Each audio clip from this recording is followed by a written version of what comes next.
এই চার্টের সাহায্যে আমরা কিন্তু কোনটা মৌলিক সংখ্যা কোনটা যৌগিক সংখ্যা সেটাও কিন্তু আমরা বুঝতে পারবো। এক কিন্তু মৌলিক সংখ্যা না যৌগিক সংখ্যা, এটা একটা বিশেষ সংখ্যা। এবার আমরা 2 থেকে খুঁজবো কোনটা মৌলিক সংখ্যা কোনটা যৌগিক সংখ্যা।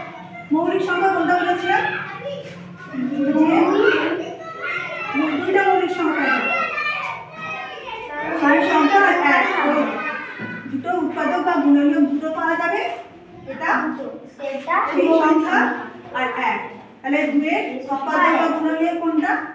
1 আর 2, তাই জন্য 2টা হচ্ছে মৌলিক সংখ্যা। 2 এর পর কোনটা মৌলিক সংখ্যা? 2 এর পর 3, কারণ এখানে দুটো পাচ্ছি গুণনীয়ক, এক পাচ্ছি আর কোনটা 3 পাচ্ছি। আচ্ছা এবার বলতো চারটা কি সংখ্যা মৌলিক সংখ্যা না যৌগিক সংখ্যা? যৌগিক সংখ্যা। কেন? কারণ 4 কে ভাগ যায়, কারণ 1 2 4, 1 আর 4 এর পরেও আরেকটা সংখ্যা রয়েছে গুণনীয়ক 2, তাই জন্য চারটা হচ্ছে যৌগিক সংখ্যা। তারপরে কোনটা মৌলিক সংখ্যা? 5। কেন? 1 আর 5 দুটো উৎপাদক বা গুণনীয়ক পাচ্ছি, সেই জন্য 5 হচ্ছে মৌলিক সংখ্যা। তারপরে কোনটা মৌলিক সংখ্যা বলতো? 7, কারণ 1 আর 7। আচ্ছা তারপরে শেষ কালে বলতো কোনটা বলতো? 17, 1 রয়েছে আর 17, মাঝখানে আর কোনো কিন্তু গুণনীয়ক নেই, তাই 17 হচ্ছে মৌলিক সংখ্যা। 13 কি সংখ্যা? মৌলিক সংখ্যা। মৌলিক সংখ্যা দুটো দেখ, 1 আর 13।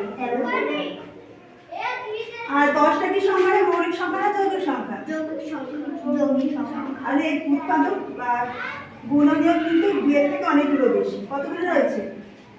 1 2 5 আর 10, তাহলে 10 হচ্ছে যৌগিক সংখ্যা। হ্যাঁ, আর 11 কি সংখ্যা?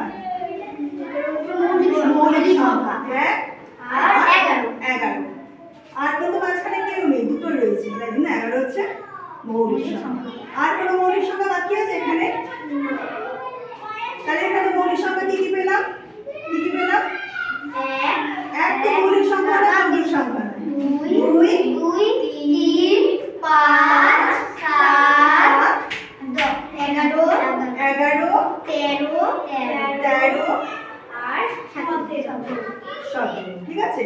আর বাকিগুলো যেগুলো রয়েছে 1 বাদ দিয়ে সবগুলো যৌগিক সংখ্যা, যেমন 4 6 8 9 10 12 14 16। এই যে চারটে সংখ্যাগুলো রয়েছে তার মধ্যে আমরা কোনটা মৌলিক সংখ্যা কোনটা যৌগিক সংখ্যা আমরা চিনে গেলাম, ঠিক আছে।